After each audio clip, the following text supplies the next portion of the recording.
Zeg Stef, wat heb je eigenlijk met carnaval?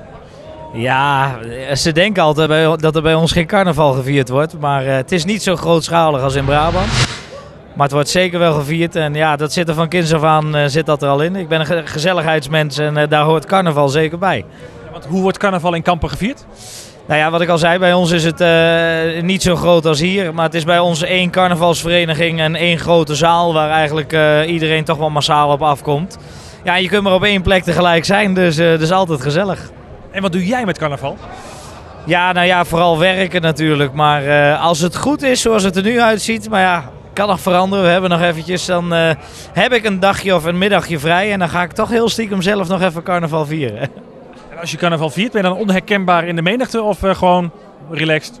Gewoon heerlijk, glaasje bier, gezelligheid, dat hoort erbij, ja. En als je met carnaval optreedt, wat is dan de feestknaller van Stef Eckel? Ja, nou ja, de woonboot blijft het natuurlijk heel goed doen. Waarheen, waarvoor is ja, een fantastisch liedje.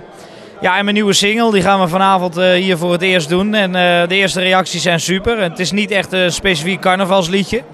Maar wel een liedje wat heel goed bij de carnaval past. Dus ja. Hoe heet die? Adelita. Klinkt als een aantrekkelijke dame. Nou ja, het gaat over een dame, ja. Het is van oudsher. Het is al een heel oud liedje. En ja, het was eigenlijk bedoeld als albumtrack. En we waren allemaal zo enthousiast. Dus we hadden zoiets van, ja, we knallen hem eruit voor de carnaval.